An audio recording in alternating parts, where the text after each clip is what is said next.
দুই কন্যার বিবাহ হয়েছিল, দুইজন মেয়েকে বিবাহ দিয়েছিলেন। একটা নাম হচ্ছে রুকাইয়া, আর একটা নাম হচ্ছে উম্মে কুলসুম।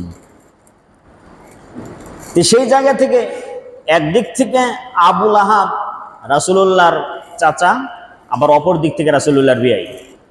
লক্ষ্য করেন তাহলে উভয় দিক থেকে আত্মীয়, জোরালো আত্মীয়, ঠিক কিনা? নবীজির উপরে যখন কোরআনের আয়াত নাজিল হলো, আল্লাহ পাক সরাসরি নবীকে বললেন, নবী আপনি দাওয়াতি কার্যক্রম শুরু করেন আপনার ঘর থেকে, আপনার নিকটস্থ আত্মীয়দেরকে আপনি দাওয়াত প্রদান করুন। এই আয়াত যখন নাজিল হলো, আল্লাহর নবী সাফা পাহাড়ের উপরে উঠলেন। উঠার পরে মক্কার কুরাইশদেরকে লক্ষ্য করে বললেন, ইয়া সবাহা, ইয়া সবাহা। এ বলে মক্কার কুরাইশ নেতৃত্ব স্থানীয় লোকদেরকে রাসূলুল্লাহ তিনি সম্বোধন করলেন। সঙ্গে সঙ্গে সমস্ত লোকেরা ওই সাফা পাহাড়ের পাদদেশে তারা জমায়েত হয়ে গেল। ওই সময় একটা নিয়ম ছিল, কোনো ব্যক্তি যদি বিপদে পড়তো, ওই সময় তার মাইক ছিল না, অ্যানাউন্স করার মতো কোনো বর্তমান যুগের মতো অত্যাধুনিক কোনো যন্ত্র ছিল না। এই কারণে ওই সময় কেউ যদি কোনো বিপদ দেখত অথবা গুরুত্বপূর্ণ কোনো খবর মানুষের কাছে পৌঁছানোর প্রয়োজন হতো, তাহলে পাহাড়ের উপরে উঠতো, উঠার পরে বলতো ইয়া সবাহা, তার মানে প্রাতকালীন বিপদ। এই শব্দগুলি যখন ব্যবহার করতো ইয়া সবাহা, তখন যাদের কানে যেত এবং একজনের কানে গেলে আরেকজনকে সে বলতো যে অমুক পাহাড় থেকে প্রাতকালীন বিপদের সংকেত এসেছে, চলো আমরা সকলে মিলে ওই জায়গায় গিয়ে সমবেত হই। নবীজি সেই রেওয়াজ অনুসরণ করে নবীজি পাহাড়ের উপরে উঠলেন। উঠার পরে বললেন ইয়া সবাহা, অর্থাৎ প্রাতকালীন বিপদ। মক্কার সমস্ত কুরাইশরা, আবুল আহাব, উতবা, সাইবা, যত মানুষ ছিল তারা সকলে একত্রিত হলো। হওয়ার পরে আল্লাহর নবী বলেন, ও মক্কার মানুষেরা, ও কুরাইশের লোকেরা, আমি যদি তোমাদেরকে বলি পাহাড়ের পাদদেশে একটা শত্রুদের দল তোমাদের জন্য ওঁত পেতে বসে আছে, সুযোগ পেলে তোমাদের উপর আক্রমণ করবে, এ কথা যদি বলি তোমরা বিশ্বাস করবে কিনা? উপস্থিত সকল জনতা এক বাক্যে বলল, হ্যাঁ অবশ্যই আমরা বিশ্বাস করব, কারণ তুমি আমাদের মাঝে বেড়ে উঠেছো, জীবনে কোনোদিন ছলচাতুরি করো নাই, মিথ্যা কথা জীবনে বলো নাই, আমানতের খেয়ানত কোনোদিন করো নাই, তোমার কাছ থেকে কোনোদিন আমরা অন্যায় অপব্যবহার তোমার কাছ থেকে আমরা দেখতে পাই নাই। সুতরাং তুমি যদি বলো তাহলে আমরা অবশ্যই বিশ্বাস করব। এ কথা বলার পরে আল্লাহর নবী কোরআনুল কারীমের আর একটা আয়াতে কারিমা তাদেরকে তেলাওয়াত করে শোনালেন, ইন্নী লাকুম রাসূলুন আমিন ফাত্তাকুল্লাহা ওয়া আতিউন। আল্লাহর নবী বললেন, ওহে মক্কার কাফেরেরা, মক্কার কুরাইশের লোকেরা, তোমরা শুনে রাখো, ইন্নী লাকুম রাসূলুন আমিন, আমি তোমাদের জন্য বিশ্বস্ত একজন বার্তাবাহক। ফাত্তাকুল্লাহা ওয়া আতিউন, সুতরাং তোমরা আল্লাহকে ভয় করো এবং আমার অনুসরণ করো। এই কথা বললো, ছোট্ট একটা কথা দেখেন। এই লোকেরা বলল, তুমি যদি বলো অবশ্যই বিশ্বাস করবো, জীবনে কোনোদিন মিথ্যা কথা বলো নাই, ছলচাতুরি করো নাই, তোমার কাছ থেকে আমরা কোনোদিন এই সমস্ত ব্যবহার পাই নাই, তুমি যা বলবো আমরা তাই বিশ্বাস করব। তখন বললেন কি, ইন্নী লাকুম রাসূলুন আমিন, আমি তোমাদের জন্য বিশ্বস্ত রাসূল, আল্লাহর পক্ষ থেকে প্রেরিত হয়েছি। ফাত্তাকুল্লাহ, সুতরাং আল্লাহকে ভয় করো, ওয়া আতিউন, আর আমার অনুসরণ করো। এই কথা বলার সঙ্গে সঙ্গে আরো মানুষ যত ছিল তার ভিতর থেকে আবুল আহাব, সে ছিল রকচটা মেজাজের অধিকারী। রকচটা মানুষ দেখেন না, আছে না, আমাদের সমাজেও আছে না, একটু হতে রেগে যায়, রিয়াকশন করে, এই মেজাজের লোক ছিল হচ্ছে আবুল আহাব। আবুল আহাব বলতেছে, তাব্বাল্লাকা ইয়া মুহাম্মদ আলিহাযা দাউতানা, মুহাম্মদ তুমি ধ্বংস হও, এই কারণেই কি তুমি আমাদেরকে এই জায়গায় ডেকেছো। লক্ষ্য করেন, একটু আগে এই লোকেরা বলল তুমি যা বলবে তাই বিশ্বাস করব।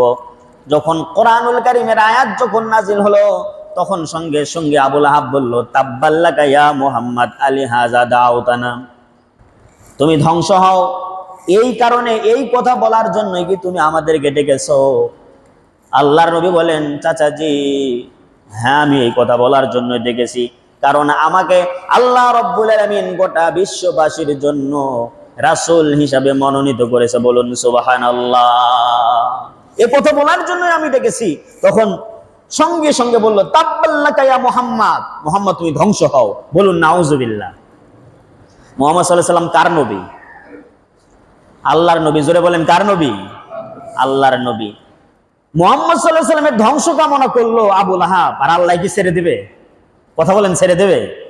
সঙ্গে সঙ্গে আল্লাহ পাক আবু লাহাবের এই দাম্ভিকতা দেখে, এই হঠকারিতা দেখে, এই কথা শুনে আমার আল্লাহ বরদাস্ত করলেন না, সাথে সাথে প্রতিবাদমূলক আয়াত নাজিল করে দিলেন।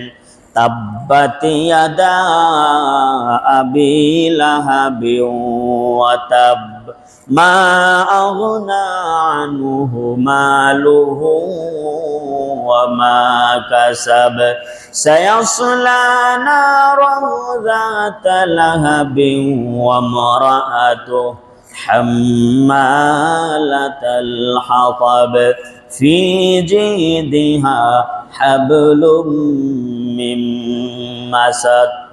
শুধুমাত্র তাব্বাত লাকা ইয়া মুহাম্মদ এতটুকু কথা বলেছে আল্লাহ, পুরা প্যাকেজ নাজিল করে দিলেন। আবু লাহাবের হস্তদ্বয় ধ্বংস হোক, তাব্বাত ইয়াদা, তার হস্তদ্বয় দুই হাত ধ্বংস হোক। এই জায়গায় আল্লাহ বললেন ইয়াদা, ইয়াদুন মানে হাত, আর ইয়াদা মানে দুই হাত। মুফাসসিরিন ইকরাম লিখেছেন ইয়াদা বলতে আবু লাহাব, দুই হাত বলতে আবু লাহাবের দুই সন্তানকে বুঝাইছে। এক বর্ণনা এসেছে উতবা এবং উতাইবা, এই দুইটা সবচেয়ে বেশি কুলাঙ্গার ছিল, এই দুইজনকে বুঝাইছে। আর আবু লাহাব এদেরকে নিয়ে গর্ব করত। আরেক রওয়ায়াত এসেছে তার ইয়াদা বলতে ধন সম্পদ এবং শক্তিকে বোঝানো হয়েছে। পিছনে থেকে কথা বললে একটু বুঝবেন ভালো। আবু লাহাব কয়েকটা জিনিসটা গর্ব করত। এক নাম্বার তার নিজের চেহারা সুন্দর, এই কারণে। দুই নাম্বার তার বউ ছেলে সুন্দর। আর তিন নাম্বার সে হচ্ছে দুইজন যে সন্তান ছিল, এই সন্তান সন্ততি নিয়ে সে গর্ব করত। আর চার নম্বর হচ্ছে তার অঢেল সম্পদ ছিল, এই সম্পদ নিয়ে মানুষ বড়াই করত। এই চারটা জিনিসের সমন্বয় যাদের ভিতরে থাকে, শুধুমাত্র আবু লাহাব নয়, কিয়ামত পর্যন্ত যত মানুষ এসেছে, আসছে আর আসবে, এই চারটা স্বভাব যাদের ভিতরে থাকে অধিকাংশ গুলাই অহংকারের বদমেজাজি হয়। ঠিক কিনা? 10 তলায় যদি বানাতে পারে, ওই নিচ তলায় যে থাকে রিক্সাওয়ালা, ঠেলাওয়ালা, দিন মজুর, কুলি, ওদেরকে মানুষই মনে করে না, গেটের দারোয়ানদেরকে মানুষই মনে করে না। আবার যদি কারো মাসল পাওয়ার যদি থাকে, সন্তান সন্ততি অনেকগুলা, আমার বংশের ভিতরে আছে 10টা 12টা পুরুষ মানুষ আছে, যদি একসঙ্গে 10টা 12টা লাঠি নিয়ে বাড়ায়, তাহলে তোমরা যাবা কই? সন্তান সন্ততিতে গর্ব করে। আবার অনেক যদি অঢেল সম্পদের মালিক হয়, তাও গর্ব করে। চেহারা যদি একটু ভালো হয়, তাও গর্ব করে। আর বউ যদি সুন্দর হয়, তা তার কোনো কথাই নেই।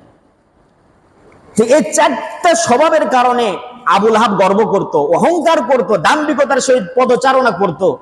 এই চার জায়গায় থেকে অহমিকার বশীভূত হয়ে, এই চার জায়গায় থেকে অহমিকার বশীভূত হয়ে আল্লাহ নবীকে বলতেছে তাব্বাল্লাকা ইয়া মুহাম্মদ। আল্লাহ পাক সাথে সাথে বলতেছেন, নবী ও তো শুধুমাত্র আপনার ধ্বংস কামনা করেছে, আর আমি আল্লাহ তার ধ্বংস কামনা করলাম। তাব্বাত ইয়াদা আবি লাহাবি ওয়া তাব, ধ্বংস হোক আবু লাহাবের হস্তদ্বয় এবং তে নিজেও ধ্বংস হোক। মা আগনা আনহু মালুহু ওয়া মা কাসাব, তার ধন সম্পদ এবং তার উপার্জন তার জীবনে কোনো কাজে আসবে না। মালুহু মানে প্রত্যেক সূত্র যা সম্পদ পেয়েছিল, ওমা কাসাব মানে নিজের টাকাতে যা সে সঞ্চয় করেছে, সব ধ্বংস হয়ে যাক। কে বলছেন এই কথা? আল্লাহ বলছেন। দেখেন, নবীর ধ্বংস কামনা করছে, আর আল্লাহ বলছে সে নিজে তো ধ্বংস হবেই হবে। বাপের কাছ থেকে প্রত্যেক সূত্রে যে সম্পদ পেয়েছে ওগুলো ধ্বংস হবে, নিজে কষ্টার্জিত টাকা পয়সা দিয়ে যে সম্পদ কিনেছে ওগুলো ধ্বংস হবে। এরপরে বলতেছেন ওয়া মুরাতুব, শুধু তাই নয়, তার বউ ধ্বংস হোক, তার স্ত্রী ধ্বংস হোক। হাম্মালাতাল হাতাব, অচিরেই সে লিলিহান অগ্নিশিখায় দগ্ধ হবে। ফি জিদিহা হাবলুম মিন মাসাদ, আর তাহার গলদেশে পাকানো রজ্জু সব সময় থাকতো।